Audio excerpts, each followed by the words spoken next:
Alright fellas, this is a schematic that I am using on my tractor. Okay, this was drawn up by some guy named Andrew Lavage, using this same particular three-way position loader light switch. Okay, so the difference between his tractor and my tractor setup is I'm going to be a negative ground. He's still using the old positive ground. I don't have a distributor. I'm using a magneto. So this part right here gets omitted. Magneto has nothing to do with the control box. Okay, it's set up on a circuit all of its own to ground it out and kill the spark. Up here though, everything else is identical. Okay, F goes to F, A goes to Gen, the load comes back. The load is that purple wire there, comes up and it is on a 20 amp inline fuse. Then it gets hooked up to the battery terminal on the switch. Okay, same here. Battery power into switch from fuse. Okay, load into the battery terminal. The battery terminal back here that you can see it's red comes down, goes up and into the amp meter. From the amp meter it comes back to the starter. The only difference that I'm going to have, being I'm a negative ground and this is set up for a positive ground, this schematic is, when I polarize the generator, I believe from A to the battery with a jumper wire while it's running, I'm going to set the polarity up, because when my battery's hooked up negative ground, it's going to correct the polarity in my system. Now, this may cause an opposite reading at the amp meter. Okay, instead of showing a discharging rate, it might show above a discharging rate.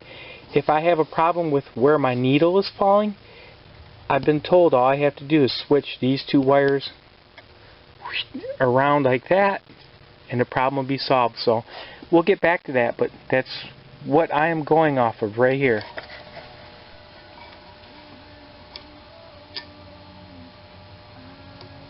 Alright.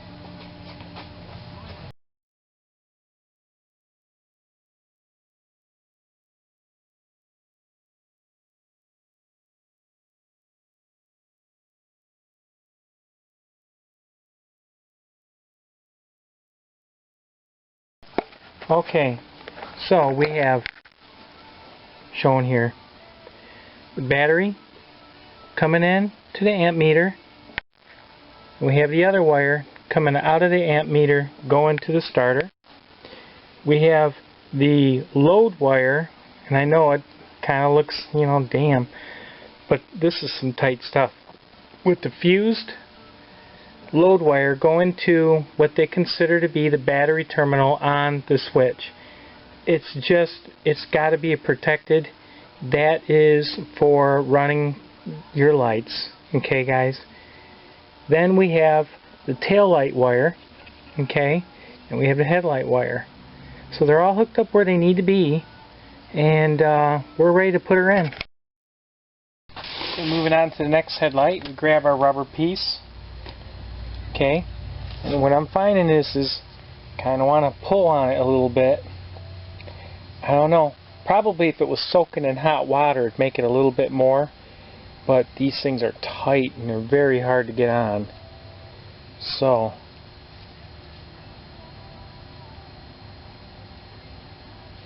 just give me a little bit of grace here, a little something. Pull on them, open it up. Okay, staple part goes down, staple stays in the unit. You just put it right in there. Just make sure she's good and tightened down. That's how the old ones were that came out. Then we grab, being careful to work over something, dude. Man, you don't want to break these. Not because you can't replace them, but, well, they're original. So, the tractor part says tractor lens right here at the very bottom. Put your rubber on like this, so that this part right here goes just over it like that. Just like that. Okay, and then you have this part back here that goes actually into the lens or the housing of your light fixture. This part, you see that rubber piece right here that sticks up after you put that lens on? That rubber part right there goes right on this here part right here. So when you push that in, that lens gets pushed in, just like so. It with the housing fixture, with the housing plus the lens, it creates that part that this here rides in. So without dropping anything, and my light bulb is in, I'm going to take that rubber piece and put it right in that little ditch. Kind of work it in there. Might have to grab the rubber and get it to go. You'll know it when it's in. It is not in. Okay, buddy. There. Then we take our band. Okay. This part right here I'm finding, this part right here on your band goes forward. Because when it comes together, see that? It's kind of like it stops it, but it leaves it pretty in the front. The back don't have that. So this here now hooks up back here on the other part of the lens. So I'm going to put the screws down, so like anything else, if it rains, right, water runs down, not into my lens. Opening that up, setting it in there, and it locks it. Okay. Then we're just going to rotate that screw till she's down. Right about there looks good. Then I'm going to grab my screw, run it through. Okay, we're going to put the last remaining clip on the generator.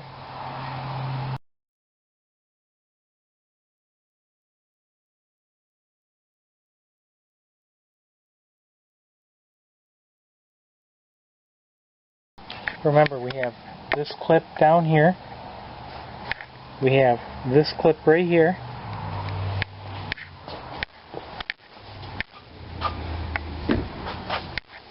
We have this clip right here. And they come down these clamps. Okay, we're going to do a test. I'll hook the battery up to see if my lights will work.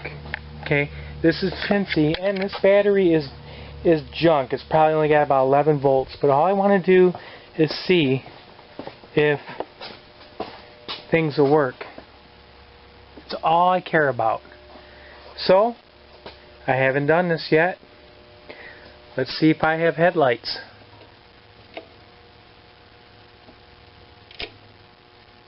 I'm drawing power. See my amp meter? Yes, I have lights in the back. Okay, but what I've just found, guys, is I need to switch those wires around. So in order to fix it so my amp gauge reads properly, I'm understanding that my wires have to be moved around.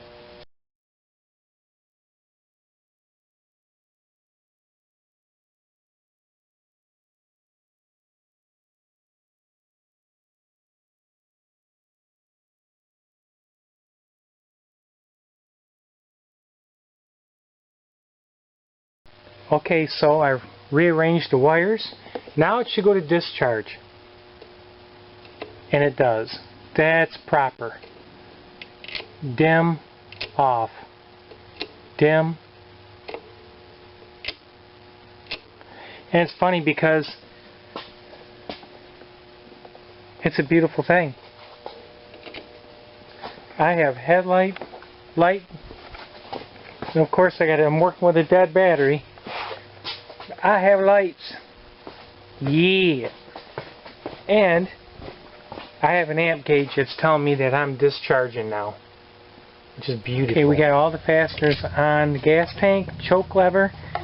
I got to get a 2-inch rubber tube yet, or hose I should say. for my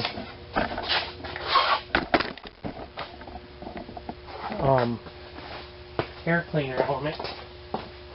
But I'm going to move forward. We're going to put the governor, I should say the throttle on. This goes to the governor. And because I didn't put this on first, this has to go through the little arm connector. Let's see here. Through like that. Okay, then we gotta feed it through